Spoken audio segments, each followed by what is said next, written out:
This conference will now be recorded.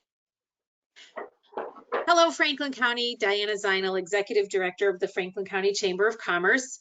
And we're continuing our series of interviews. We wanted to start talking to people who have stepped up during this pandemic to help others. And we actually have a chamber member who has done this in a global way. I have with me John Schaefer, owner of Berkshire East. That's why we're wearing the ski goggles.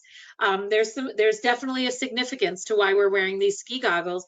And you know what you've done, John, is completely amazing. I'm just so proud of what you guys have done. And I just would love for you to tell everybody all about Goggles for Docs. Well, that's kind of you. Goggles for Docs was created in late March.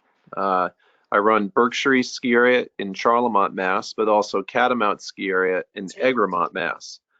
And one of our coaches from Catamount had a close friend from New York City who ran an ER, and they had no protective eyewear and they were limited on masks. And this doctor reached out asking for used ski goggles. And people may or may not remember, but we were the first ski areas to shut down in the country, made a bit of a statement to be progressive and getting out ahead of this thing. And in the intervening weeks, my wife works at Berkshire Medical Center, so I've been focused on trying to figure out how to help healthcare workers. We looked into importing masks. I was negotiating with people from Alibaba and China and trying to figure out production lines and seeing if we were able to help in some way. And this request came in for protective eyewear, and it was like a light bulb went off, and I was like, we can do this. So that afternoon, he and I connected. I set up an initial spreadsheet that he could share with the top levels of hospitals and that I could share between ski areas and friends, just trying to drum up some goggles. And I sent an initial email out that night, which was Saturday night, March 28th. And by Sunday morning, my inbox was blown up with people trying to help and support and volunteer. And I needed to tear down the platform we had built. And one of the volunteers was a ski area software company called Intopia, and they offered to build a web platform. However, I wanted it built to handle, the potential volume.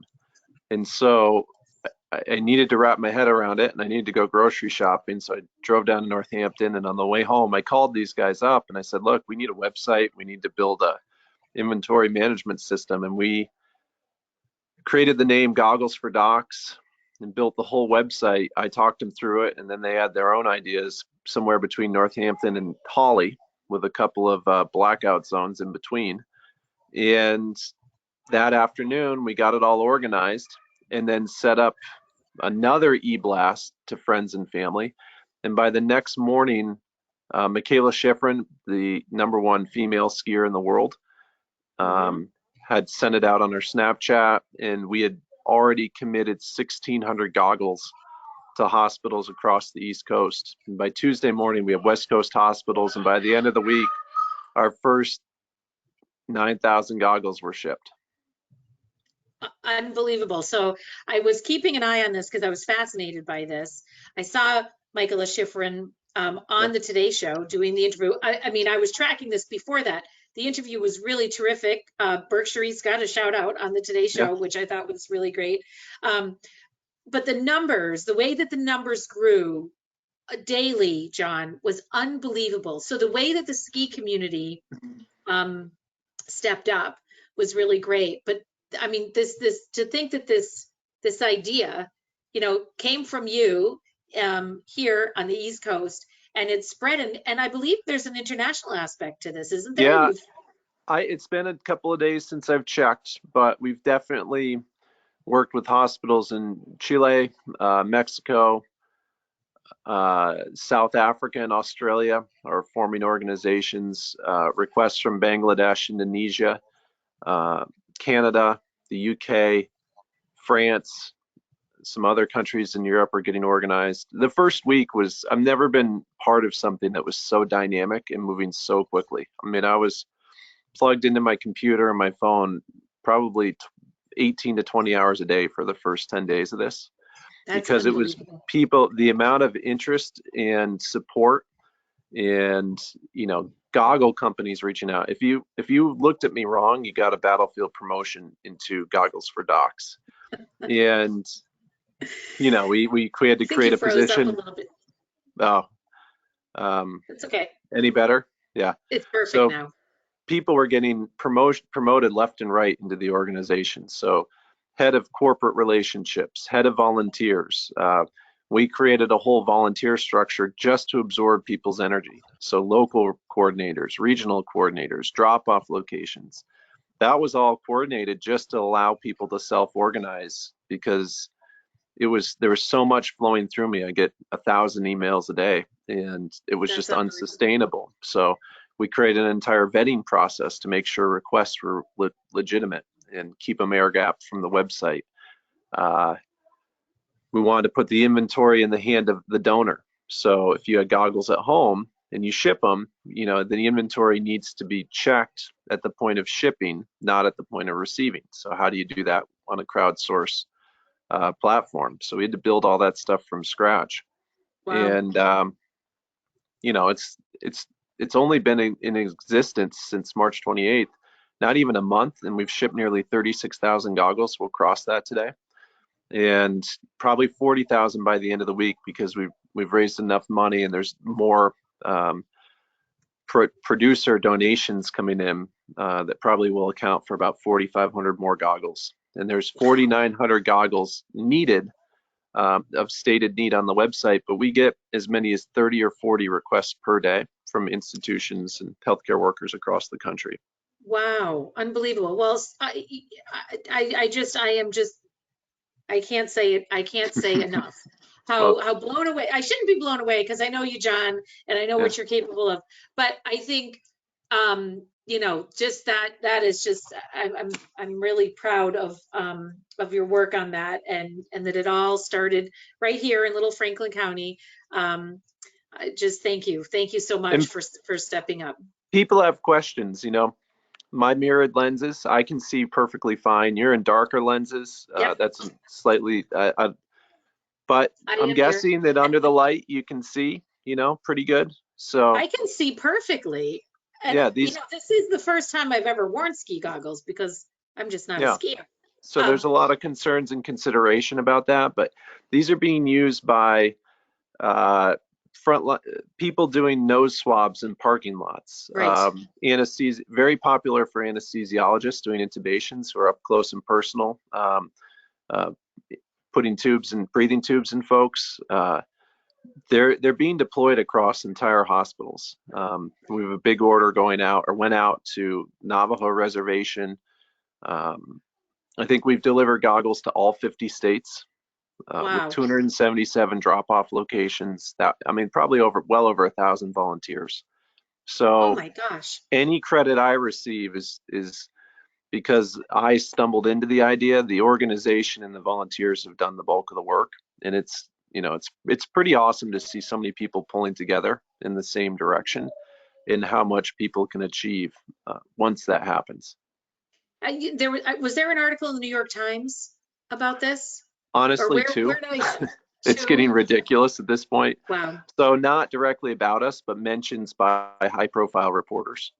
Wow. Excellent. Yeah. So where can people watching this who might have some goggles that they want to contribute, what would they do at this point?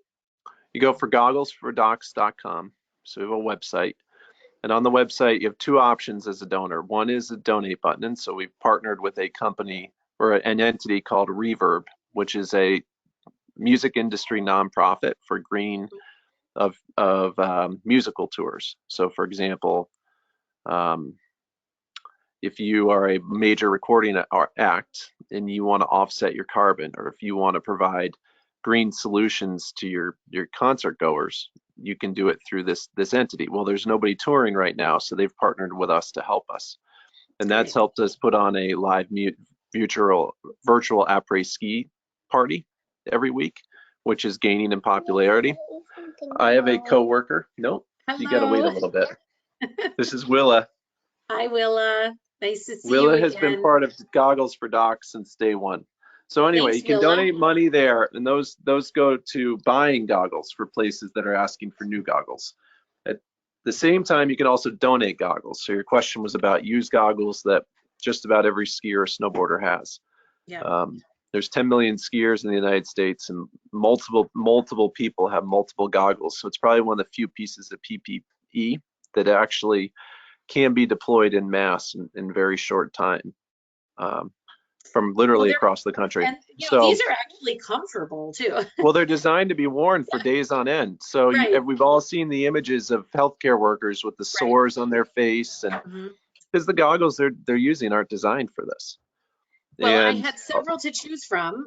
yeah, My boys ski, and so maybe we'll so probably throw some. We'll throw some in the it, mail. However it is we do that, we'll make so sure we here's how you mention. do it. You go online, and there's a prep video done by Chris Kraft from Wild Kratts, which is the PBS video show. Okay, And you can clean and wash and sterilize the goggle before it goes into a clear plastic bag, ship it, prepare it for shipment, go onto the website and choose from as many as 70 hospitals, which are live now. And you click through the donation form, and at the end of it, you'll receive an address. Put the address on the box, and ship it out. that's And a great. few days later, the hospitals get it, and it's essentially, we are the clearinghouse, um, for connecting the hospitals in need to supply elsewhere. That's great. This is really terrific. Thank you so much. Thank you so much Yeah, for doing this. I want to talk about Berkshire East a little bit, of sure. course, Can you hold because on one sec? My of course, coworkers are making some notes. One second. sure. Hey, Willa, you got it? You This gonna go is down great. and talk to So Lisa? anybody who's watching this, wherever you're located, if you have any spare goggles, go look for them and make sure you visit the website and take the steps that John was just outlining to make sure that you can donate them to our frontline healthcare workers. So John's back. We want to Yeah, talk about Berkshire East. Now, I mean, I know all the great things about Berkshire East. As the entity that handles tourism for Franklin County, the chamber just recognizes you as one of our most valuable assets, of course.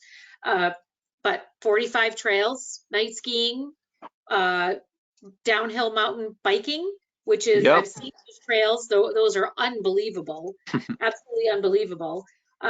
Whitewater rafting, zip lines, one of the longest mountain coasters in that's the world, correct. an adventure park, which I've Yep. also seen. Parts of that looks like a lot of fun, and an inn, a beautiful inn, and some venue space. So you recently acquired Zor Outdoor, Yep. which is very exciting. That will expand your rafting and zip lining operations. Yep. What are you doing now? I mean, we find ourselves in this really just unbelievable situation. I imagine that you would naturally be somewhat between seasons right now anyway. We But how are. does the summer look like for Berkshire East? What can people expect? And what are your plans for trying to open the mountain and have some great outdoor recreation for the summer and then the coming winter? So it's a good question. When we shut down on March 12th, which was early, on in terms of state shutdowns, it's before schools closed. It really gave us a week or so to wrap our heads around what we had just done. We sort of hit the nuclear button on our season. And, clearly it changed everything, but we made the choice when the NBA shut and the NHL shut. It's like, well, why should a ski area be open? So that gave us a leg up on planning. There's bad things that happen in these times, and there's also good things. And one of the good things was, as we started planning, we held meetings, we laid out a schedule and plan. And so we looked at the summer and sort of started working backward from any potential opening date. What were the steps we would need to take to open, say, the bike park? And the bike park needs 5 to 6 weeks worth of work. So we started looking at potential opening dates. And I have been involved with the goggles and docks things for a while. So I'm sort of up to speed on some of the better epidemiological models and who to listen to and who to read. And it sort of looks like early June, if we carry on the way we're at in our area, that the infection rates will be somewhere around 1 per 1 million.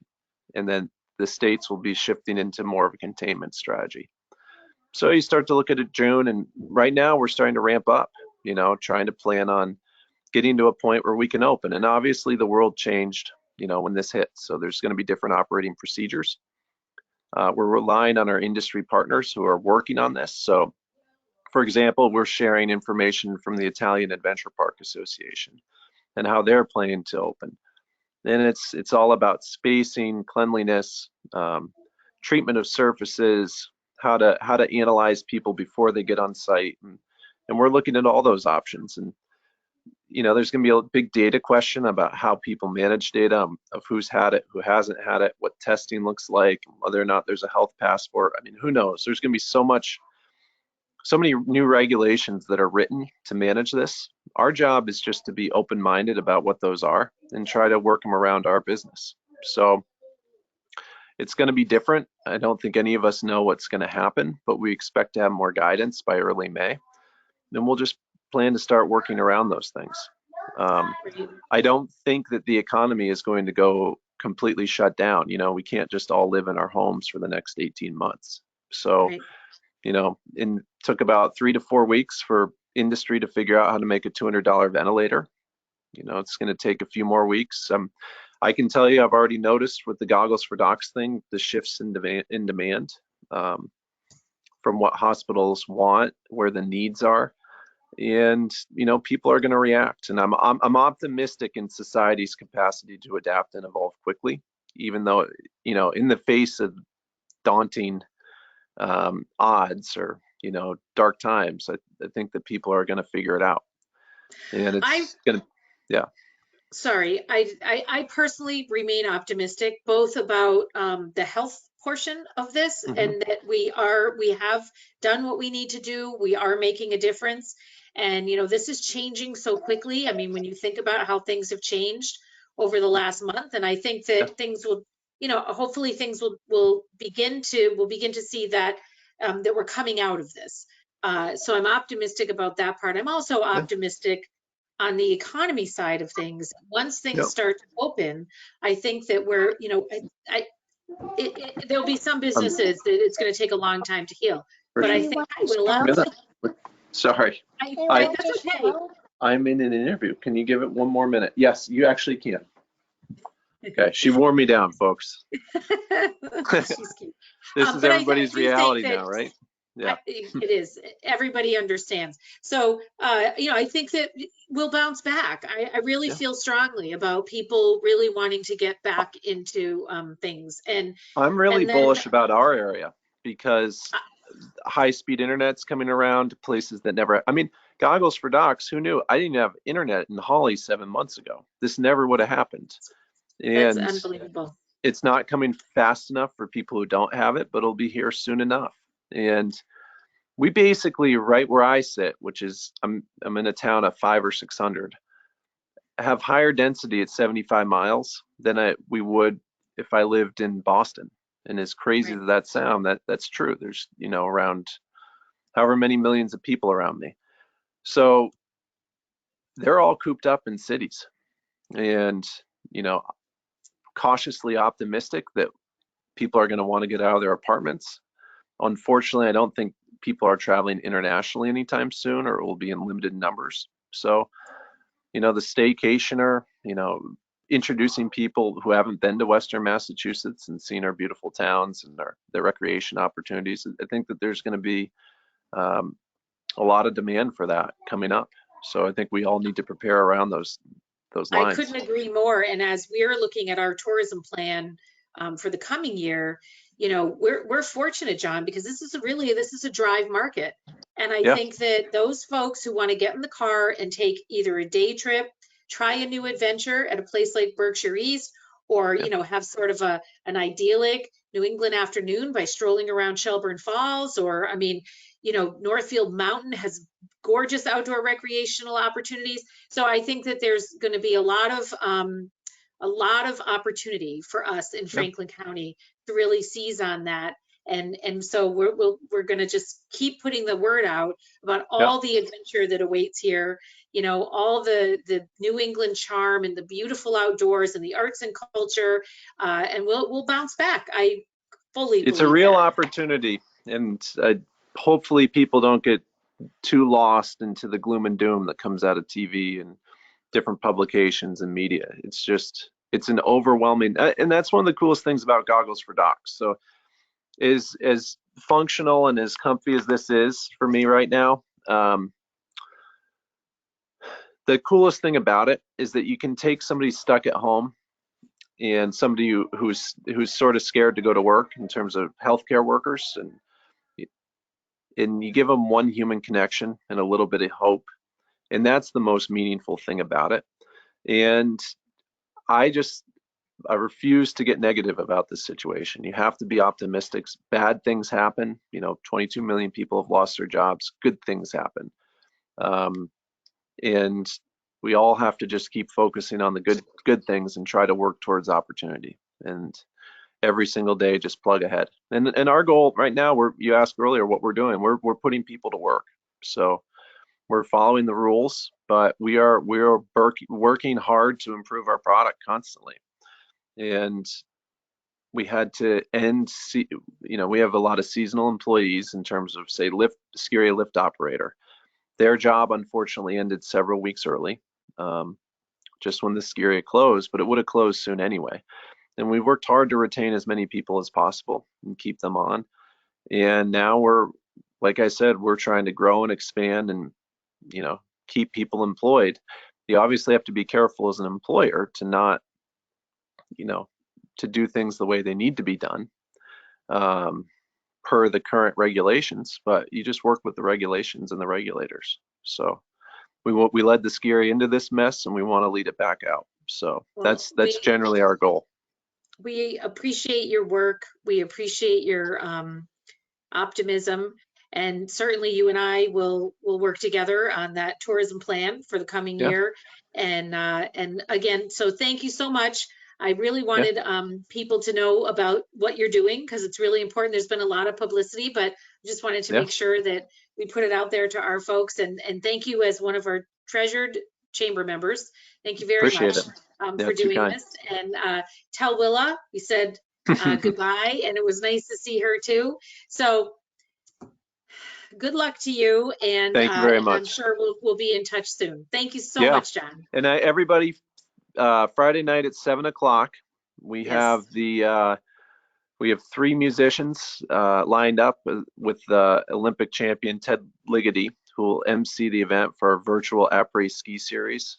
So if you're just hanging out with nothing to do, we have the lead singer of OAR, the lead singer of Bare Naked Ladies, and then another to be determined stadium filler, as it may be, musician, along with an Olympic champion to do about an hour and a half worth of live music. So that's awesome. that's That's great. all. You can find that on gogglesfordocs.com. Excellent. Very good. All right, John, thank you again. Thank you. Have a great day.